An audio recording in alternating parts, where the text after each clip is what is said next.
Hello， 大家好，我係 Joe。Hello， 大家好，我係 Phoebe。今日咧同我太太咧就嚟到呢個位於市中心，我認為係最適合於香港人居住，亦都係最符合香港人生活嘅一個屋苑。屋苑居住環境，亦即係一個半山嘅豪宅。嗱，大家睇到我身後，你應該都估到嚇。金英半山花園呢個位置咧，就係呢個 location 咧，亦都係目前喺中山嚟講享受嘅最頂尖嘅一個商業配套，亦都係位於中山嘅中軸線喜灣道上。呢度匯聚咗市政府啦、市人大啦、國土局啦、圖書館、廣播電視台，仲有兩個金英同埋百佳廣場。係啦，兩個咁大嘅商業圈喺度支撐住，即係成個中山嘅每個人嘅一個行街都離唔開呢兩個地方。包括我哋啦，住喺石岐都成晚黑啊，都係過嚟呢度。所以我覺得現時呢個屋苑係最適合香港人居住環境嘅一個最好嘅標符亦都係一個地標嘅項目嚟嘅。係啦，金英半山花園亦都係一個半山嘅豪宅，仲有將來嘅呢個興中站嘅地鐵口，係啦，樓下步行200米，一落樓就有成個中山最好嘅商業配套，最好嘅一個餐飲配套都喺呢度。咁大家最重要嘅係咩呢？返香港冇問題，對面就係永東巴士站，佢可以返到荃灣、太子、屯門、沙田，係啦，葵涌。的士離站都有到達嘅喎，即係你諗到嘅都可以翻到去，所以我覺得呢一度無論係交通、商業嘅配套，仲有一個最重要嘅就係醫療啦。人民醫院，人民醫院咧，我哋行過去都 OK，冇問題嘅。其實博愛醫院都近㗎，博愛醫院直行，係啊，博愛醫院直行大概係，如果博愛醫院車嘅話，大概係10分鐘。如果人民醫院你話5分鐘以內。係啦，係。呢兩個中山最大型嘅一個公立醫院醫療配套都喺你嘅左右。最關鍵係呢度，佢係一個比較，我認為比較保值嘅一個花園。點解呢？因為呢個方圓5公里之內係冇任何嘅土地去建㗎啦，亦都唔會有新樓。我相信咧，如果唔係因為第4代嘅原因，呢個屋苑一定係唔會降價嘅。因為即使曾經呢一度賣緊2萬幾蚊，依家即使大精裝嘅都係18000幾蚊。但係依家今時今日7棟推出咗個心動價，只需要14000幾蚊，你就可以上即係中山最頂級、最好嘅配套、最好嘅資源、最好嘅一個 location 嘅一個屋苑。係，但係佢係無批嘅，唔怕啦。但係我覺得唔怕，因為曾經呢度都賣緊2萬幾蚊啊嘛，係嘛？即係目前現在我哋14000幾蚊，其實係冇咩太多嘅選擇。我哋即係嗰時買樓嗰時諗都冇，即係唔會話諗到呢度啦，因為大家都知道呢度係2萬幾蚊嘅。樓盤嚟嘅嗰時，咁今時今日咧14000幾蚊係真係好值得大家去選擇佢，即係我可以作為你嘅一個睇樓清單嘅之一。因為呢個位於石岐區，所以樓下咁多嘅一啲商業配套，包括咧石岐區噶嘛，係我哋中山好多嘅一啲飲食餐有好多打卡地方嘅。冇錯，係嘛？對面酒店啦，後邊就係大學。電子科技大學啦，呢度租咧更加唔使講嘢嘅，呢度孭埋眼租出去嘅呢度，係啦，因為佢始終真係人流鼎沸。你睇嗱，商場同你嘅小區係門對門10米嘅，係啦，係啦，呢啲真係照真正嘅用腳去衡量嘅一個，而且好高端啊，係啦，所以比較符合香港人嘅嗰種生活狀態啊嘛，一落樓商場，就算你商場上蓋落雨咧，你都唔使濕腳，都唔使濕腳就可以直達，都有個連廊過去嘅。嗰個小區呢個小區咧係會有個專屬嘅連廊咧，係穿過呢個商場可以行街嘅啦，就唔需要落到小區樓下嘅。而且咧仲係遮雨嘅，係啦，遮陰嘅，富日城都要行。所以點解呢度會更加符合香港人嘅嗰種嘅生活嘅狀態咧？你太陽都唔使見光就可以去到你想去嘅商場，太方便啦！買呢一度。所以咧，呢個屋苑除咗佢嘅 location 之餘咧，再加埋佢嘅商業配套啦、醫療啦，仲有佢唯一嘅中心嘅位置啊。再加埋，我覺得最緊要就係呢方圓幾公里係唔會有新住宅，係你係冇任何嘅一個競品，冇競爭，所以佢企得咁硬淨嗰個價格。但係今時今日咧，7棟推出嘅位置，中間位置真係值得大家考慮下，14000幾蚊，可以買到1300幾尺左右啦，仲有1500尺嘅2種單位，我哋事不遲，我哋上去小區探訪下。睇睇。因為我覺得呢個小區亦都係為數不多嘅一個仲有除門口咗有電梯上去紅銳一品可以有，紅銳一品啦呢個都有啦。所以高端住宅嘅話，一定要有呢啲係配套。係啦，因為真係唔想你花腳路行出去啊嘛。即係翻到屋企咧，有種歸家嘅儀式噶嘛，係啊。嗱，呢度咧仲係一個現樓嘅狀態啊，物業管理費咧3個半係啦，因為呢度物業管理費咧會比平常嘅會貴啲，因為呢度嘅一個管理啦，管理嚟講咧係會比較嚴格嘅，係啦。嗱，上到嚟到呢度咧就係我哋嘅成個小區嘅超大嘅氣嘅一個入門嘅啊，唔該 ，OK， 唔該晒。嗱，呢個咧入到嚟咧就係佢嘅一個小區入門嘅大堂。咁啊，有時咧可能有朋友啊入到嚟啊，未打時間響應得到，可以喺呢度坐一坐。幾氣派。再入到嚟成個小區嘅一個園林式嘅花園咧，啊，俾到我感覺咧，其實雖然佢係幾年前嘅一個產物，但係依然睇得出佢係一個精工嘅一個小區嚟嘅。嗱，前面咧就係嗰個泳池。其實呢個小區咧就唔大嘅，入咗嚟咧就真係好寧靜。有冇發覺呢樣嘢？雖然佢係商場嘅，係咯，商場嘅上蓋或者係咩係入到呢度？即係我哋住商場嘅時候，我哋最驚係嘈雜㗎嘛。但係入到嚟佢係安靜嘅，係寧靜嘅，而且佢係依山而建，斜坡上去。大家有冇發覺？佢係一個依山而建嘅，每一個階梯一個階梯咁樣上到去嘅，所以佢係一個好似步步高升，有啲呢個寓意喺度嘅，嚇。成個屋苑咧，其實佢係唔大嘅，但係佢嘅一個佈局咧都非常之合理啊！即係每個小區嘅即係一層一層嗰個階級升上去。比較有層次咯，包括佢呢一個園設計啊。嗱，泳池咧就唔係話算好大嘅啫。其實你話呢個小區咧對比第四代咧，其實有優勢有缺點。點解咧？因為佢樓距都幾闊下。因為目前嘅四代咧就係佢嘅樓距非常之密，係啦。咁又亦都係。佢呢個小區嘅優勢嗱，以半山而建，從來唔係話成個盤係平過去嘅。係啊，呢度嘅海拔係比我哋啱先停車入嚟嘅大概係高咗足足3-4層樓咁高嘅，因為佢本身就喺個半山嘅位置。OK， 我哋上去先。7棟喺呢一邊。哦，賣緊嘅就係嗰邊嘅7座。我唔好意思，中間呢個係大面積嘅，大面積嘅睇翻落去下邊咧就係泳池嘅一個景觀。呢個就算係樓王位置啦，呢個200平方。哦，呢個就係樓王位置。係啦。怪唔之得啦，個位置幾靚。哇，佢上到呢一度咧，感覺又好大氣喎，係咪啊？即係非常之有香港人嘅嗰種，即係香港嘅小區嗰種特色。其實佢話呢個園林咧，差唔多係按住新加坡式嘅一個園林風格去設計嘅，係啦。所以呢個開發商其實我覺得都幾有品味喎，設計得到。但係咧，佢嗰個戶型咧，當然你同4.0住宅嚟講咧，呢度嘅實用率咧並不是咁高咁咯。即係呢個小區雖然係幾年啦，但係佢睇身都好乾淨、好利落。係啦，佢用嘅材料係唔錯嘅。係啦，呢啲嘅亭台樓閣啊、羅漢松啊，呢啲樹種啊，應該都係睇得出係名貴嘅一個樹種嚟嘅。所以當其時佢買2萬零蚊係正常嘅，係正常嘅，因為呢個 location 決定咗好多嘢，係啦。我今年嘅6月份之前嚟拍都仲係18900，係啦，係啦，即係依家基本上係直接劈咗成4000蚊一個方，而且仲係7棟，7棟呢個位置咧，小區嘅中間嘅位置嚟嘅啫。嗱，嗰棟就係7座啦。2梯4伙人家，120幾方到140零方，係啦，橫廳、豎廳兩個佈局嘅。即係嗰度都有大裝修，但係我啱先問咗下大裝修就貴，18000幾就真係麻麻。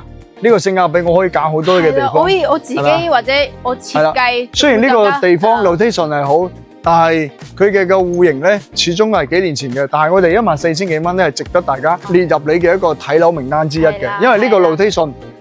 可以講係中山嚟講最頂級嘅享受，最頂級嘅一個配套、生活配套、醫療配套，仲有佢嘅 location 出行啊等等。地鐵。如果你係一個唔需要開車嘅人，亦都冇車牌嘅人，或者係退咗休嘅人，呢度係尤其適合，非常之適合，因為你根本就唔需要去開車，因為你想買嘅嘢、想行嘅街、想食嘅嘢、想去嘅地方，基本上用嗰個公交，係啦，一再用地鐵，係啦，再者就行路。你根本就唔需要考慮去用汽車嘅。包括你翻香港都好方便，其實一落樓下，哇！即係簡直咧，你尤其如果係平時啊休息喺香港搭車直接過嚟，然之後又可以喺樓下搭車翻到香港，哇！幾方便啊！好啦，慢慢我哋睇翻呢個示範單位，因為佢呢個示範單位咧就2梯4個人間。係。咁你曾經咧，我哋買樓嘅時候咧，都會諗過呢度，但係1萬多價格咧，我哋冇辦法接受，因為2萬3、4點超過我哋30%-40%首期嘅預算。不過你當時仲要俾3成首期。咁呢個咧就係124方，目前呢度賣嘅最細嘅一個面積。係啦，咁啊單價14,000幾蚊，你就可以輕輕鬆鬆上車。但係冇批嘅，首先講埋，因為本身佢呢度係賣冇批嘅，曾經佢呢度嘅冇批房都要2萬3、4左右嘅，但係依家帶精裝嘅仲有幾套，但係都要18000幾，我不如買冇批自己裝3000蚊，我想裝豪宅都得啦，係咪咁講啊？因為佢呢度嘅改動性比較強。但係咧，其實呢個位置咧，嗱，大家可以從個陽台度望出去嚇，其實呢度咧景咧就麻麻嘅，呢個係事實。你想睇好多嘅景係望好遠望好遠咧，所謂嘅靚好靚好靚一望無際，因為唔係，因為呢個本身佢係一個市中心嘅一個物業，亦都係市心嘅合資物業嚟嘅呢個，係啦。咁前面咧，大家睇下呢個係百佳啦，咁呢棟樓咧其實係國土局嚟嘅，隔離就係國土局，再隔離咧就係人大。係啦，包括好多中國銀行啊、咩銀行都係呢一條街。呢一條路咧係興中道係中山嘅中軸線嚟嘅。珠江道即係真真正正嘅珠江道喺度。就好似深圳嘅嗰個新南大道一樣嘅道理，係一個中軸線。佢匯聚咗兩邊係匯聚咗中山嘅一啲行政單位，比如市政府啦。電視台啦，法院啦，仲有嗱，前面嗰嚿黑色嘅嗰嚿咧就係中央圖書館啊，非常大氣嘅。圖書館啊、博物館啊、藝術中心啊，再落去咧就係個法院啦、體育館啦，仲有博愛醫院啦，有書民公園嘅，非常之重要。呢度咧基本上落樓你就可以用腳行嘅得㗎啦。咁呢個120幾方，當然啦，呢度嘅個戶型咧係幾年前嘅個戶型，但係咧你自己裝一裝。係啦，冇可能同依家嘅第4代嘅一個戶型去匹比嘅。但係咧，好在佢係無坯，我哋可以按照我哋自己嘅意願去裝修。嗱，佢一入到嚟咧，其實我唔係好中意就係呢條走廊比較長嘅。一間屋咧，如果你走廊長咗咧，就意味住你嘅一個上嘅率咧面積就會細咗少少。咁啊，佢喺呢個位置做咗個衣櫃嘅，咁啊做咗個鞋櫃，唔好意思講錯咗。其實咧交付俾我哋咧，佢呢度係仲有一個地方穿過去。地個做咩？轉過去㗎。OK，哦，佢有一個入花園嘅。呢個係入花園嚟嘅。即係睇你點樣 design 咯。嗱，再入到嚟咧，嗱呢個位置咧就係一個廚房啦。係啦。廚房咧其實如果你自己裝咧，呢度揼咗佢做個開放式嘅，咁就會成間屋闊好多。係啦。咁佢呢度咧，你可以做埋個洗衣房。呢度咧你可以做洗衣房。係啦，因為呢度有陽台，你可以晾衫喺呢個位置。因為晾喺主陽台咧就唔係幾靚仔啦。嗱，再入到嚟咧，就係廳啦、客廳啦、飯廳。飯廳咧，其實呢度係我覺得，其實可以全部揼咗佢，然之後做開放式嘅，做個中島台咁樣出嚟，咁啊靚仔好多。咁其實呢個廳咧，124方都算係闊㗎啦，都算係 OK 㗎啦。其實咧，佢個戶型嘅佈局咧，雖然係有少少嘅落後，但係佢空間感俾到你嘅 OK 嘅，因為你睇呢個空間感都幾闊落嘅，應該都4米。應該都有成4米幾噶啦，一個磚大概1米2，係啦，1米2。如果1米4就1米2，2米8，再加埋3個磚，成4米幾噶啦，係4米零噶啦。OK，咁啊對出嚟咧就係陽台嚇，咁呢個陽台咧望出去個景咧就視咧就我個人覺得麻麻嘅啫，但係你都望得好遠，問題就唔係好大。因為你喺市中心，你想睇好靚嘅景咧，冇咩太大嘅可能。主要呢度咧係最緊要、最重要，佢就係生活配套。係啦，生活配套。即係會你享受到你享受嘅嘢。係啦。你出街啊，你嘅保值都可以，因為呢度買翻呢度嘅 location 保值係嚟講非常之重要。因為始終你樓下商場將來有地鐵，係啦，你仲有車翻香港，你根本就唔需要轉車，你亦都唔需要行路，你直接一落樓你就可以坐車㗎啦。你食飯帶朋友行街，睇戲、揼骨、唱 K、食飯，哇！你基本上你嘅生活都係樓下就可以解決。係啦。咁我哋再睇翻呢個工位，124三房係呢個工位咧就響不大不細中規中矩，冇咩話太大嘅一個好與唔好。咁呢個細房咧其實都差唔多。嗱，做咗個榻榻米型但係呢邊嘅嗰個窗景咧打開身應該幾舒服嘅，就冇咁樣設計啦，浪費。呢度仲有一個衣櫃嘅位置。衣櫃咧，學咗台擺咗床之餘咧，呢間咧就係細房啦。呢間細房咧就喺中間位置嘅。景咧就唔係話好靚仔嘅，呢個係事實。呢度賣嘅就係地段，賣嘅就係方便，賣嘅就係配套。係啦，賣嘅就係保值。因為你睇到景嘅地方，一定可能上會偏少少嘅。係啦。主人房呢個主人房咧，嗰個工位咧亦都 OK 嘅。如果買翻嚟自己裝咧，會更加好啲。依家嘅簡潔，因為佢呢個裝修都係幾年前㗎啦，已經落咗喉㗎啦。依家係簡潔為主，係啦。係咯。裝修咧，目前喺中國咧嚟講，亦都係比較平嘅。而且咧，佢嘅一個材料選材非常之多，唔係話事必一定要用實木，唔係話事必一定要用雲石，所以佢嘅一個睇翻大家嘅嗰樣。你睇個衣櫃咧都做得幾大，其實124方做3房咧，面積唔算出色，係啦，但係咧就啱啱好，即係都係曾經嘅嗰個戶型啦，124方做3房。如果係對於你話曾經嘅戶型嚟講，呢個佢呢個飄窗咧就做得好大佢呢個飄窗咧真係做得好大。如果你買啲高層嘅話，睇起身都幾靚仔嘅，係啦。只不過4樓啱好下邊。係啦，4樓望出去咧，平台咧，始終望嗰個平台咧就唔舒服嘅，係啦。因為你前面真係會完全。但係佢依家賣緊嘅咧，14000幾咧就係中高樓層，所以咧大家可以選擇到自己嘅一個心水嘅樓層同埋景觀係。但係呢度你想睇好靚嘅景咧，你千祈唔好諗呢度。你買呢度咧就係我哋嘅腿腳方便，係啊，唔想開車，唔想揸車，可以完全享受到成個中山最好嘅配套最好嘅醫療最好嘅一個商場，係啦。咁呢個咧就125方嘅，係啦。我哋再睇翻145方嘅，係啦。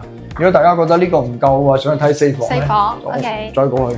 好啦，我哋再接住睇翻呢個145方嘅4房靚廳2個衛生間嚇。其實咧，我睇過咗下，實用率咧有個廚廳。我哋唔講實用率㗎呢度嚇，呢度係講佢嘅 location 係啦。如果按照實用率，依家嘅大4代140幾方去做咗170、180、180，係啊係啊。係啦，但係咧地段就冇咁靚仔咯。哦。咁就南北對流我哋首先從呢個客廳睇咧，入嚟呢度係一間房仔嘅，應該有花園。係啦。有花園我哋去做蟹櫃啦，咁樣可以做個換蟹嘅地方嚇。係。咁再入到嚟咧，其實呢個廳咧，佢係做咗一個橫廳嘅設計，加南北對流都幾舒服嘅我哋睇下主人房。喂，呢邊又 OK 咯喎，因為呢邊係睇園林喎。就望內園嘅，咁呢個咧就向南嘅單位啦但係就140方向內園，係啦，呢間係4樓嘅單位。其實4樓望落去都幾高下，因為呢個成個屋苑係抬高式嘅，以一個山坡嘅形狀係建嘅所以佢非常之高陽台都夠大夠闊。咁我哋再睇下呢個廳嘅尺寸咧，其實呢度應該係一間房嚟，佢打咗，係咪？睇下先，一間房係一間房嚟嘅，冇錯，呢間係間房嚟嘅，但係就打咗，做咗一個書房，俾先生又可以帶休息嘅一個，係啦。但係呢個睇你點設計，依家設計真係好犀利。毛坯嘅，你中意點整得？毛坯就係有個好處，自己按照自己嘅意願嚟裝修。嗱，呢個你做咗個餐廳，圓台咧可能放路人位就有啲問水，係啦，但係放長方形係冇問題嘅。對開咧就係生活陽台啦，生活陽台咧望嘅咧就係嗰個大學，係啦，就係望嘅山頂呢個部分。對面咧就係人大，係啦，中山嘅人大政府。呢度係中山嘅行政中心嚟嘅，係。我哋再睇翻廚房，廚房咧。140幾方咧，其實做咁樣嘅廚房咧就麻麻，呢個事實。呢個廚房。但係佢夠乾爽，所以咧我哋大家冇去睇佢嘅受棉甩，因為受棉甩咧係俾到大4代嘅，大4代依家嘅受用率係好高，但係你要記住一樣嘢就係一定會好密，係啦，你諗諗，開發商將個售樓率俾咗你之後，但係你會犧牲一啲嘢，就係留佢嘅一啲嘢，私密性嘅一啲嘢，係啦，因為你依家基本上住宅嚟講，佢依家好多地都好細塊嘅嗰啲大四代60零畝地，本身咧曾經咧係建6棟到7棟之間嘅，6、7。好啦，佢依家建咗12棟，當然啦，佢將個售樓率俾到你，但係佢會將個密度收窄咗，係啊。呢個一定要犧牲嘅，有得有失。係，我哋首先睇翻呢個客房先。呢間客房咧就做咗個榻榻米，係長闊咗好多，應該係拍住隔離。因為你拍住個倉位啊嘛，所以咧佢就變咗係嗰張床咧就闊咗。係，其實咁樣設計幾好。呢度做翻個書架，呢度做翻書台，係啦。呢個位置咧，其實曾經係間房嚟嘅，但係佢就打咗，真係大氣咗。如果打，我全部打晒佢。呢度做個茶室或者係做個好似呢個書房仔都 OK 嘅嚇。我哋再睇下宮位，宮位都幾大下嘅宮位就幾長身幾深嘅。OK， 睇多個呢一邊。呢間咧就係細房，呢間係客房。即係我覺得 BB 房咯，或者係你嘅長輩房都得。呢個轉角位嘅飄窗咧，其實佢做得幾大。佢呢個飄窗真係好鬼大，好鬼大。係咯，差唔多有張床，有張床咁闊。所以咧，你話佢冇贈送嘅位置咧，佢又有，係啦。你話佢售樓率咧低，佢又還可以，係咪？又唔會話好。即係始終都係幾年前嘅產物，你咁去諗，每一個時代都有佢時代嘅一個產物。咁呢個主人房都幾大下嘅嚇，轉角超闊嘅一個轉角位嘅飄台，轉角位飄台咧其實幾好用嘅，係啦，因為佢又唔係好高，而且係好闊嗰個狀態，係啦，咁呢個咧就145方，單價大概15,000蚊左右有嘅，係，因為咧細面積嗰隻咧佢會平啲，14,000幾就可以輕鬆上車，依家1.5成首期都係3.0嘅利息，係啦，呢個衞生間。145方咧，其實講你如果係講上樓咧，呢度冇得講上樓，係啊，呢度係講個 location。好啦，我哋嘅兩個戶型咧，金英嘅7棟咧就睇晒啦。其實咧佢仲有大戶型嘅188同埋200平方都係有嘅。冇錯。係啦。咁單價都差唔多，可能會貴啲啲，係啦。咁依家最抵買嘅咧就係呢個7棟毛坯嘅狀態，14,000幾到15,000幾。係啦，因為依家降咗價錢。咁總結下啦，其實呢個屋苑咧，如果你講你想買上樓咧，你就冇買呢度，唔建議買呢度。呢度講求嘅就係嗰個 location，同埋嗰個商業嘅配套、醫療嘅配套，享受中山最頂級嘅一個位置嘅配套。資源嘅配套係啦，仲有交通係啦。如果你想唔開車嘅、唔揸車嘅退休生活用腳去行嘅話，方便嘅話，或者想一落樓坐車翻香港，一落樓就可以享受到你想享受嘅嘢，行到你想行嘅嘢，買到你想買嘅嘢。呢個屋苑非常之適合香港人選擇喺呢一度。但係咧，佢又唔係話嗰種冇上率嘅人，都唔差嘅，其實係咯，係咯。只不過係目前嘅大四代出咗之後咧，對呢一啲嘅比較係啦，相比較之後，佢嘅上率係差嘅。但係我哋唔可以咁樣衡量，因為當然你買4代嘅住宅嘅價錢都要去到18,000、19,000㗎啦，係啦。曾經呢度都賣緊2萬幾蚊，如果唔係大四代嘅原因，佢呢度依然係王者。係啦，係啦。無論係地段，無論係佢所有嘅一切。只不過佢嘅一個戶型嘅一個售樓率俾唔到咁多嚟，係咁解。因為呢度始終係幾年前嘅產物，但係我始終都係嗰句話，買樓 location 非常之重要。3句我都係重新，即係重要嘢講3次，真係 location 冇得頂。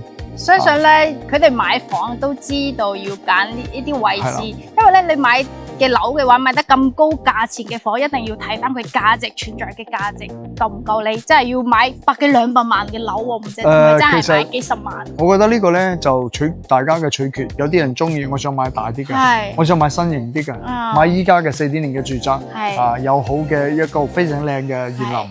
OK，但係我又唔係話好介意佢留佢各方面嘅冇問題。但你話我想揾一個地方想保值嘅，係啦，一落樓用腳就可以行得到嘅，所有可以符合到香港人本身嘅原來嘅生活嘅話，呢個金英可以值得大家嚟選擇嚟參考，好嘛？咁啊，今一期咧視頻咧，我就同我太太拍到呢度啦。咁啊，如果大家對呢個屋苑有興趣嘅話，可以打時間聯繫我同 Fifi。咁我哋會安排免費嘅接送車，會接送你過嚟呢度現場睇翻，再安排幾個屋苑相同嘅價值比較係啦，即係中意樓下都係有商場嘅。係啦。咁啊，今一期咧就視頻咧就到呢度。如果大家中意我哋嘅視頻咧，記得訂閱我哋嘅 channel。咁如果大家中意我哋視頻咧，亦都係點個 like 支持下我。如果大家中意我同阿 Jo 成拍檔嘅話，真係要下邊評論下，因為我次次邀請佢同一齊拍片啦，你自己發揮啦，你自己去發揮。所以我邀請佢真係好難。因為咧呢個屋苑咧平淡無奇，但係佢嘅位置係真係好。係。咁嘅價錢咧，目前嚟講亦都 OK， 係值得大家嚟參考。係啦。係作為你嘅睇樓嘅備選啊，亦都可以係一個睇樓名單嘅之一嘅，好嘛？咁我哋就廢話唔多講啊！歡迎大家過嚟中山睇樓。如果想揾我哋睇樓嘅話，記得預約我哋。OK，今期就到呢度，同大家拜拜啦。拜拜。